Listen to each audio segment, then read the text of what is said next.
जय श्री कृष्ण चैतन्य प्रभु नित्यानंद श्री अद्वैत गदाधर शिवासादि गौर भक्तवृंद।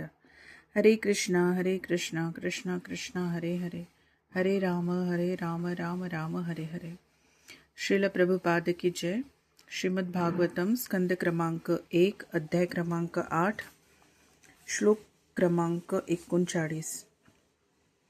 नेयम शोभिष्यते तत्र यथे दानीम गदाधर त्वत्पदैरंकिता भाती स्वलक्षण विलक्षिते। हे गदाधर, आमच्या राज्याची भूमी तुमच्या चरणकमळांच्या खुणांनी अंकित झालेली असल्यामुळे किती शोभिवंत झालेली आहे, परंतु तुम्ही निघून गेल्यावर ती तशी असणार नाही।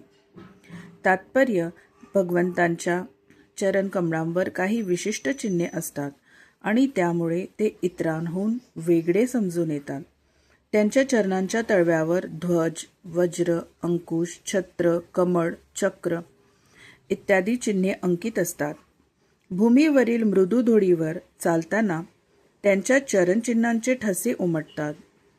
जेव्हा भगवान श्रीकृष्ण पांडवांसमवेत होते तेव्हा हस्तिनापुराची भूमी त्यांच्या चरणचिन्हांनी सुशोभित होत होती आणि अशा शुभचिन्हांमुळे पांडवांच्या राज्याची भरभराट झाली। कुंती देवी त्यांची अशी वैशिष्ट्यपूर्ण अंगलक्षणे सांगत आहे। ती भगवंतांच्या अनुपस्थितीत संकटांच्या भीतीने ग्रासलेली आहे। श्लोक क्रमांक 40। इमे जनपदा स्वृद्धा सुपक्वोषधी विरुधः वनाद्री नद्यून दन्वंतो हेद्यन्ते तव वीक्षिते। ही सर्व नगरे, ग्रामे सर्व प्रकारे भरभराटीला आलेली आहेत। धान्य आणि वनस्पती भरपूर आहेत। वृक्ष फळांनी भरलेले आहेत। नद्या वाहत आहेत। डोंगर खनिजांनी पूर्ण आहेत आणि समुद्र रत्नांनी परिपूर्ण आहेत। हे कृष्ण, याला कारण म्हणजे तुमची त्यांच्यावर पडणारी दृष्टी होय। तात्पर्य, मानवाची भरभराट निसर्गदत्त देणग्यांनी होत असते, अवाढव्य औद्योगिक उपक्रमातून नव्हे। असे अवाढव्य औद्योगिक उपक्रम निरीश्वर संस्कृतीची निर्मिती आहे। त्यामुळे मानवी जीवनाच्या मान्यवर ध्येयांचा ऱ्हास होतो। मनुष्याची जीवनशक्ती पिळून काढणारे हे उपक्रम जसजसे वाढतील तसतसे काही मुठभर लोक जरी पिळवणुकीने आनंदात राहिले तरी जनसामान्य नेहमीच अशांत आणि त्रस्त राहतील। भगवंतांच्या आज्ञेने धान्य, फळे, भाज्या, रत्ने व खनिजे यांचे डोंगर आणि मोत्यांनी भरलेले समुद्र उपलब्ध होतात। भगवत इच्छेनेच भौतिक प्रकृती कधी हे घटक विपुल प्रमाणात उत्पन्न करते किंवा कधी नाही। निसर्गाने दिलेल्या या ईश्वरी देणग्यांचा लाभ मानवाने घ्यावा आणि भौतिक प्रकृतीवर अधिकार गाजविण्याच्या गैरहेतूने भारावून न जाता समाधानाने त्यावर आपली भरभराट करून घ्यावी, हा निसर्गाचा नियम आहे। भौतिक प्रकृतीचा आपल्या उच्छृंखल भोग प्रवृत्तीमुळे जितका अधिक लाभ घेण्याचा आपण प्रयत्न करू, तितके आपण अशा प्रयत्नांच्या प्रतिक्रियामध्ये अधिकाधिक गुंतून पडू। जेव्हा आपल्याकडे पर्याप्त धान्य, फळे, भाज्या, औषधी असतील तेव्हा कत्तलखाने चालवून निरागस प्राण्यांची हत्या करण्याची काय आवश्यकता आहे? खाण्यासाठी पुरेसे अन्नधान्य, फळे, भाज्या असल्यावर मनुष्याला प्राणी मारण्याची आवश्यकता नाही। नद्यांच्या पाण्यामुळे शेती पिकते आणि आवश्यकतेपेक्षा अधिक अन्नधान्य प्राप्त होते। खनिजे डोंगरातून मिळतात आणि रत्ने समुद्रातून मिळतात। अशा प्रकारे मानव संस्कृतीला जर पुरेसे धान्य, खनिजे, रत्ने, पाणी, दूध असेल तर काही दुर्दैवी माणसांना कष्टांचा भुर्दंड देऊन मनुष्याने अशा भयंकर औद्योगिक उपक्रमांसाठी का लोभी असावे? तथापि अशा नैसर्गिक देणग्या या सर्वस्वी भगवंतांच्या कृपेवर अवलंबून आहेत। म्हणून भगवंतांच्या आज्ञेत राहावे आणि प्रेममय सेवेद्वारे मनुष्य जीवनाचे सार्थक करून घ्यावे। कुंती देवीने हा विषय येथे सुव्यवस्थितपणे दाखविला आहे। आपल्यावर सतत भगवंतांच्या कृपेचा वर्षाव होत राहावा आणि त्यामुळे नैसर्गिक सुबत्ता सदैव नांदेल अशी कुंती देवीची इच्छा आहे। श्लोक क्रमांक 41। अथ विश्वेश विश्वात्मन विश्वमूर्ते स्वकेषु मे स्नेहपाशमिमं छिंदी दृढं पांडुषु वृष्णीषु. हे जगाचे स्वामी, तुम्ही जगाचा आत्मा आहात, विश्वरूपाने मूर्तिमान आहात. कृपया माझे पांडू आणि वृष्णी कुळातील स्वजनांशी असलेले दृढ स्नेह बंधन तोडून टाका. तात्पर्य: शुद्ध भक्ताला स्वतःच्या लाभासाठी भगवंतांजवळ काहीही मागणे योग्य वाटत नाही. परंतु गृहस्थाश्रमी माणसांना भगवंतांकडे कधीकधी अनुग्रहाची याचना करावी लागते, कारण ते पारिवारिक स्नेहबंधनाने बांधलेले असतात. श्रीमती कुंतीदेवी ही वस्तुस्थिती जाणून होती आणि म्हणून तिने आपल्या पांडव व वृष्णी या नात्यातील लोकांशी असलेले आपले स्नेहबंधन तुटावे म्हणून भगवंतांकडे प्रार्थना केली. पांडव तिचे पुत्र होते, तर वृष्णी माहेरचे कुटुंबीय होते. श्रीकृष्णांचा दोन्ही कुळांशी सारखाच संबंध होता. दोन्ही कुळांना त्यांचा आश्रय हवा होता, कारण दोन्हीकडे त्यांचे आश्रित भक्त होते. कुंतीदेवीची अशी इच्छा होती की श्रीकृष्णांनी आपल्या पुत्रांसमवेत असावे, पण असे झाले तर तिच्या माहेराचा लाभ होणार नव्हता.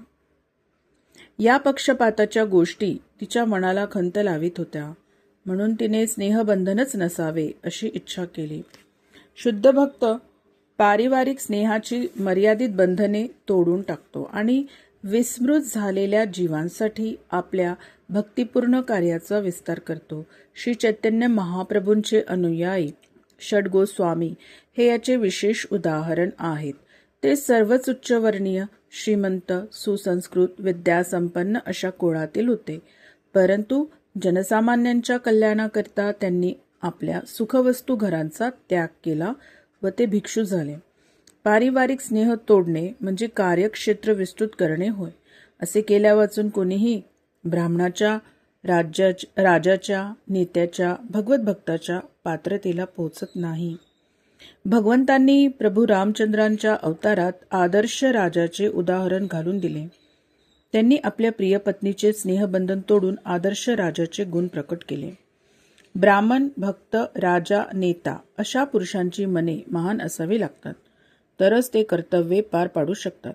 श्रीमती कुंतीदेवीला याची पूर्ण जाणीव होती आणि अबला असल्यामुळे तिने अशा स्नेहबंधनातून सुटका व्हावी म्हणून प्रार्थना केली. भगवंतांना जगाचा स्वामी किंवा समष्टी मनाचा स्वामी म्हटले आहे आणि यातून ते कौटुंबिक स्नेहाची दृढ ग्रंथी तोडण्यास सामर्थ्यवान असल्याचे सुचविले आहे.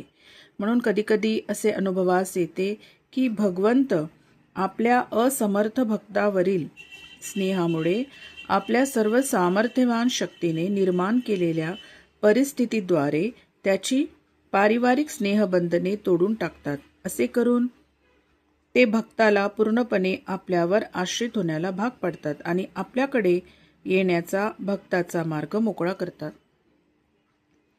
श्लोक क्रमांक 42. त्वयि मे नन्य विषया मतिर्मधुपते सकृत रतिमुद्वहता दद्धा गंगे वोघ मुदन्वती.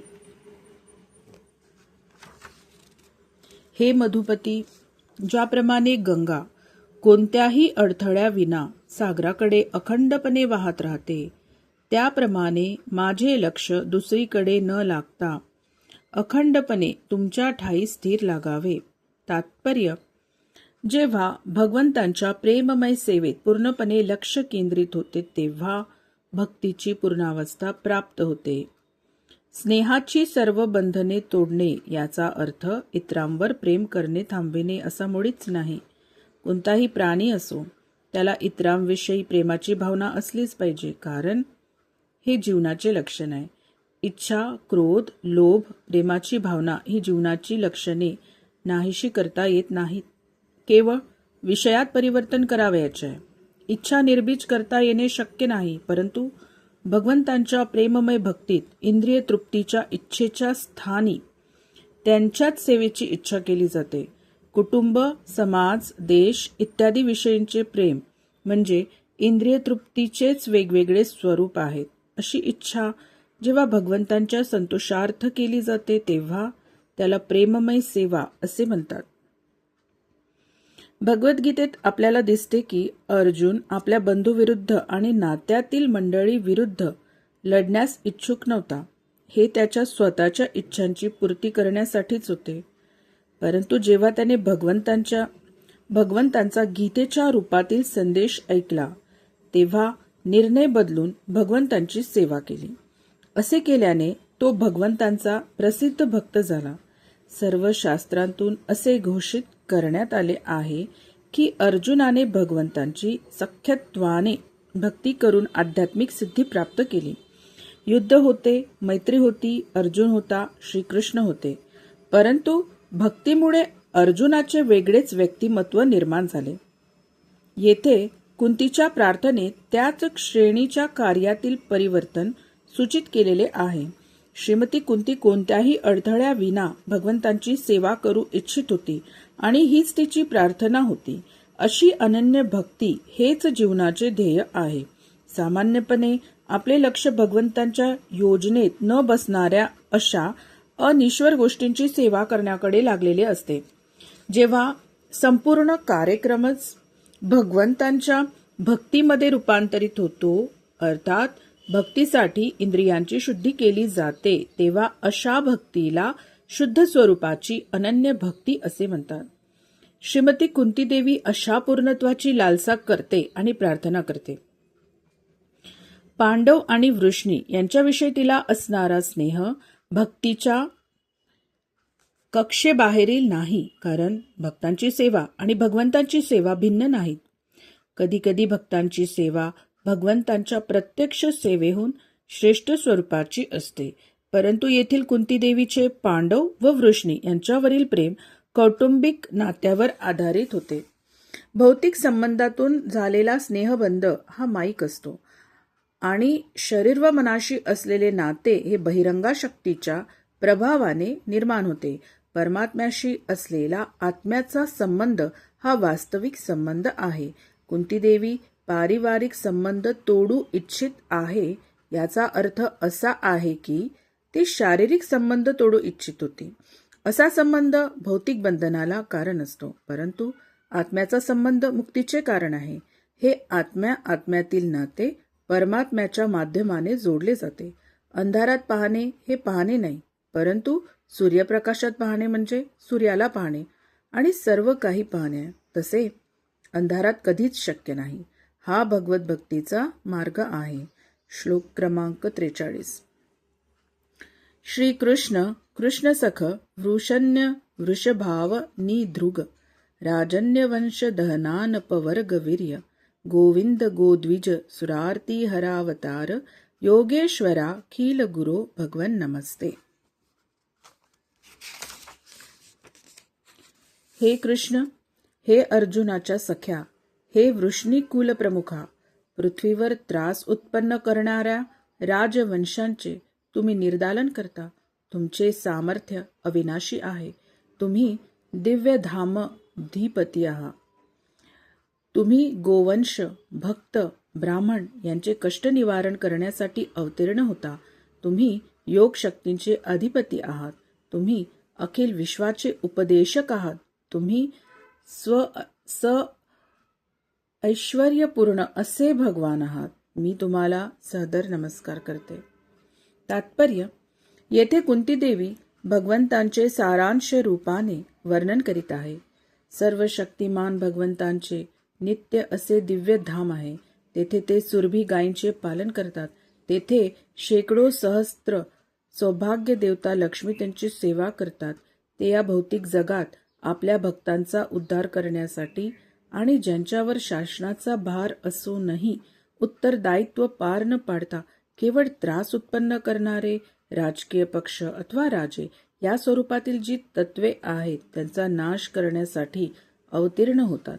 ते विश्वाची उत्पत्ती, पालन, संहार करणारे असून त्यांचे सामर्थ्य परिपूर्ण असून त्यांची शक्ती ऱ्हास पावत नाही. गाय, भक्त, ब्राह्मण यांच्यावर भगवंतांचे विशेष लक्ष असते, कारण हे प्राणीमात्रांच्या कल्याणातील महत्वाचे घटक आहे. श्लोक क्रमांक 44. पृथयेत्तम कल्पते परिणुता खिलोदय मंदम जहास वैकुंठो मोहयन्नीव मायया. सूत गोस्वामी म्हणाले, आपल्या कीर्तीचे गान करणारी निवडक शब्दांनी कुंतीदेवीनी केलेली स्तुती ऐकून भगवान हळूवार हसले. ते हास्य त्यांच्या मायेप्रमाणेच मोहात पाडणारे होते. तात्पर्य, जगात जे काही मोहात पाडणारे आहे ते सर्व भगवंतांचे प्रतिनिधित्व करते. भौतिक प्रकृतीवर आधिपत्य गाजविण्याच्या प्रयत्नात संघर्षशील असणारे बद्ध जीवात्मेही भगवंतांच्या मायावी शक्तीने मोहित झालेले असतात, परंतु त्यांचे भक्त मात्र वेगळ्या प्रकारे त्यांच्या कीर्तीने मोहित झालेले असतात. तसेच त्यांचे कृपापूर्ण आशीर्वाद त्यांच्यावर असतात. ज्याप्रमाणे विद्युत शक्ती अनेक उपकरणात कार्य करते, त्याप्रमाणे त्यांची शक्ती निरनिराळ्या प्रकारांनी दृग्गोचर होते. श्रीमती कुंतीदेवीने त्यांच्या कीर्तीचा काही अंश प्रस्तुत करीत त्यांची प्रार्थना केली आहे. त्यांचे सर्व भक्त अशा निवडक शब्दांनी त्यांची आराधना करतात आणि म्हणून त्यांना उत्तम श्लोक असे म्हटले आहे. अर्थात कितीही निवडक शब्द घेतले तरी त्यांच्या कीर्तीचे वर्णन करण्यास ते पुरेसे नाहीत. तरीही ज्याप्रमाणे पिता आपल्या बोलण्याचा प्रयत्न करणाऱ्या वाढत्या मुलाच्या बोबड्या बोलांनी प्रसन्न होतो, त्याप्रमाणे ते अशा प्रार्थनांनी प्रसन्न होतात. माया शब्द भ्रम आणि दया अशा दोन अर्थांनी योजिला जातो. या ठिकाणी माया शब्द भगवंतांची कुंतीदेवीवर असलेली कृपा या अर्थाने योजिलेला आहे. श्लोक क्रमांक 45. ताम बाळमित्युपामंत्र्य प्रविश्य गजसाह्यम स्त्रियश्च स्वपुरम यास्यन प्रेमना राज्ञा निवारितः. याप्रमाणे कुंतीदेवीच्या प्रार्थनांचा स्वीकार करून भगवान हस्तिनापुराच्या राजवाड्यात प्रवेश करते झाले. त्यांनी तेथील इतर स्त्रियांना आपल्या प्रयाणाविषयी कळविले, परंतु निघण्यास सिद्ध झाल्यावर युधिष्ठिर महाराजांनी त्यांचा प्रेमाने अनुनय केला आणि त्यांना थांबविले. तात्पर्य, द्वारकेला जाण्याचे ठरविल्यानंतर भगवान श्रीकृष्णांना कोणीही थांबवू शकत नव्हते, परंतु युधिष्ठिर महाराजांची केवळ काही अधिक दिवस त्यांच्या समवेत राहण्याची साधी विनंती तत्क्षणी परिणामकारक ठरली. याचा अर्थ असा की भगवंतावरील स्नेह हेच युधिष्ठिरांचे सामर्थ्य होते आणि भगवंत त्याचा अव्हेर करू शकले नाहीत. सर्व सामर्थ्यशाली भगवंत केवळ प्रेमानेच वश होऊ शकतात. ते पूर्णपणे स्वतंत्र आहेत, परंतु आपल्या शुद्ध भक्तांच्या स्नेहाचे बंधन ते स्वेच्छेने स्वीकारतात. श्लोक क्रमांक 46. व्यासादैरीश्वरे हाज्ञे कृष्णे नादभूत कर्मणा प्रबोधितोपीत हासेर्ना बुद्ध्यत शुचार्पित. व्यास प्रमुख श्रेष्ठ ऋषीमुनींनी आणि अद्भुत कर्मा सर्वशक्तिमान भगवान श्रीकृष्णांनी इतिहासातील उदाहरणे देऊन युधिष्ठिरांची समजूत घातली, तरी सुद्धा दुःखाने व्यथित झालेल्या त्यांचे समाधान झाले नाही. तात्पर्य, कुरुक्षेत्राच्या युद्धात अगणित मनुष्यहानी झाली आणि विशेषतः याच कारणामुळे युधिष्ठिर महाराज व्यथेने खचून गेले होते. दुर्योधन सिंहासनारूढ होऊन आणि राज्यकारभार चालवित होता. एका अर्थी युद्ध करण्याची काहीच आवश्यकता नव्हती, परंतु न्यायाचा विचार करता युधिष्ठिरांनी त्याला दूर करणे आवश्यक होते. सर्व राजकारण याच गोष्टीभोवती एकवटले होते आणि सर्व राजे आणि भारतवर्षातील प्रजाजन प्रतिद्वंदी भावामधील युद्धात गोवले गेले. भगवान श्रीकृष्णही त्यात युधिष्ठिरांचे पक्षधर होते. महाभारताच्या आदी पर्वात 20, कुरुक्षेत्राच्या युद्धात 18 दिवसात 64 करोड माणसे मारली गेली आणि लाखो हरविली असा उल्लेख आहे. व्यवहार दृष्टीने 5 सहस्त्र वर्षांच्या काळातील जगामधली हे सर्वात मोठे युद्ध होते. केवळ राजसिंहासन प्राप्त करण्यासाठी झालेली प्रचंड मनुष्यहानी युधिष्ठिरांना अतिशय व्यथित करत होती. म्हणून महर्षी व्यास आणि भगवान श्रीकृष्णांनी इतिहासातील उदाहरणांनी त्यांची समजूत घातली युद्धाचे कारण योग्यच होते आणि म्हणून युद्ध न्याय्य होते हे त्यांना पटवून सांगण्याचा त्यांनी प्रयत्न केला. परंतु त्या काळाच्या अशा थोर व्यक्तिमत्वांनी समजून घालून देखील युधिष्ठिर महाराजांचे समाधान झाले नाही. या ठिकाणी भगवान श्रीकृष्णांचा उल्लेख अद्भुत कर्मा म्हणून केला आहे. परंतु या एका बाबतीत ते आणि व्यास महर्षीही युधिष्ठिरांचे समाधान करू शकले नाहीत. अर्थात येथे भगवान कमी पडले की काय असा प्रश्न नाही. अर्थ असा लावला पाहिजे की युधिष्ठिर महाराज आणि व्यास महर्षी यांच्या हृदयात परमात्मा म्हणून ते वास करणारे आहेत. त्यांनी यापेक्षाही आश्चर्यकारक कार्य केले, कारण त्यांची तशी इच्छा होती. युधिष्ठिरांचा ते परमात्मा होते, म्हणून त्यांनी स्वतःसह श्रील व्यासदेवांच्या शब्दांनी त्यांचे समाधान होऊ दिले नाही. कारण एका थोर भक्ताची भीष्मदेवांची शिकवण त्यांनी श्रवण करावी अशी त्यांची इच्छा होती. भीष्मदेव शरशय्येवर पडलेले होते. भीष्म पितामहांची अशी इच्छा होती की आपल्या ऐहिक अस्तित्वाच्या अंतिम समयाला आपण श्रीकृष्णांचे दर्शन करून आणि आता राजसिंहासनावर आरूढ झालेल्या आपल्या युधिष्ठिरादी प्रिय प्रपौत्रांना पाहून समाधानाने प्राणत्याग करावा. युधिष्ठिर आणि त्यांचे बंधू हे सर्व त्यांचे प्रिय प्रपौत्र होते. त्यांना पित्याचा आश्रय नव्हता आणि भीष्मदेवांना त्यांच्या विरुद्ध लढण्यात मुळीच स्वारस्य नव्हते. परंतु क्षत्रिय अतिशय कडवे असतात. दुर्योधनाने भीष्मांना पोसले होते, म्हणून त्यांना दुर्योधनाचा पक्ष घेणे भाग पडले होते. भगवंतांची अशीही इच्छा होती की भीष्मदेवाच्याच शब्दांनी युधिष्ठिरांचे समाधान व्हावे, कारण त्यामुळे भीष्मदेव ज्ञानात किती पारंगत होते हे जगाला समजेल. हरे कृष्ण कृष्ण कृष्ण हरे हरे, हरे राम राम राम हरे हरे. श्रील प्रभुपाद की जय.